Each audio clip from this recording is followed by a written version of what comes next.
Yes. A once secret Pentagon study of UFOs may be finished, but according to published reports, the U.S. government is still collecting information about encounters between unknown aircraft and our military.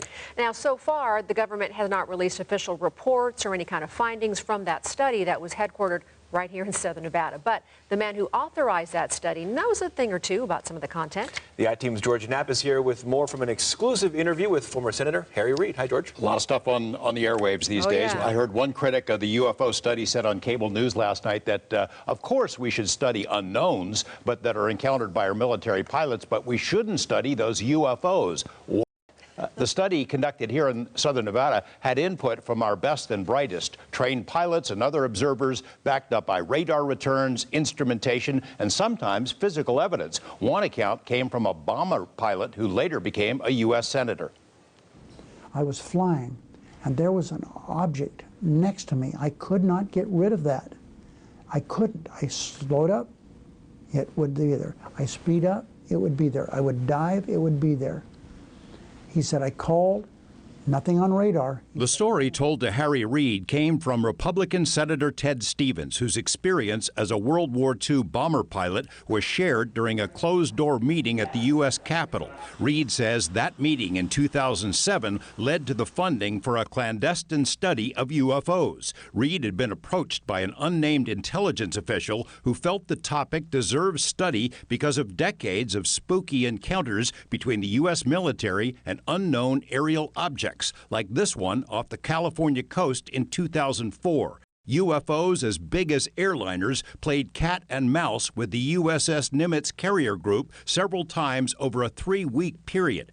This object, shaped like a giant tic-tac, performed seemingly impossible maneuvers. There's a whole fleet of them. Look on the ASA. My gosh. Another video recorded by military pilots caught glimpses of what aviators said was a fleet of unknown aircraft. But are outmatched by a technology they've never seen. Clearly, this is not an experimental U.S. aircraft. But whose is it? How did it accomplish these feats?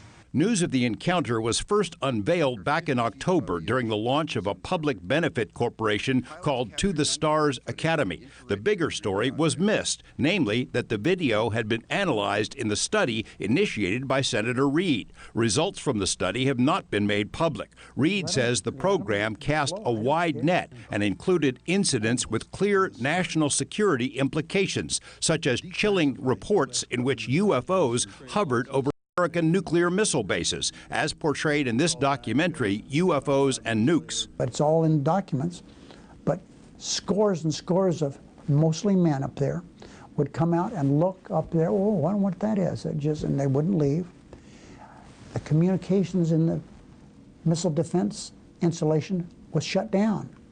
Didn't happen once, more than once. Reid says the study also investigated reports of USOs, unidentified craft detected underwater, and it incorporated the UFO files of several other nations, which have been more open about the issue. One aim of the study was to find out the origin of the craft. Intelligence officials ruled out the Russians or Chinese, but Reid says our adversaries are likely ahead of us in trying to duplicate this far superior technology. It's rotating. Did you get any indication from people like the man you're talking about or others in the intelligence community or defense that Russia and China are looking at this stuff, are studying it? The answer is yes. Las Vegas businessman Robert Bigelow, whose aerospace facility housed the UFO study team, says he signed a strict non-disclosure agreement and cannot discuss the findings. Reid said the study produced voluminous reports, but was canceled because of fears within the intelligence community. Fear not only that the story would leak out, but fear based on religious beliefs of those who felt UFOs might be satanic. Did you ever hear that opposition that maybe this is something evil? Yes. Yeah, I think that there's a lot of people who didn't like it for a number of reasons, and religious, not affiliation, religious views of people it didn't fit what they wanted to spend money on. Persons familiar with the 5-year study told us the effort resulted in 36 thick reports, some of them several hundred pages in length, as well as another 36 or so technical reports, which projected how this kind of exotic technology might usher in a new era of aviation and what that might mean. We don't know if that material will ever see the light of day. I kind of have my doubts about it. Tomorrow, Senator Reid will talk about whether we need congressional hearings on the subject of UFOs. Wouldn't you have liked to have been a fly on the wall for a couple of those meetings? Yeah, yes, absolutely. Yeah, thanks, George. Thanks, George.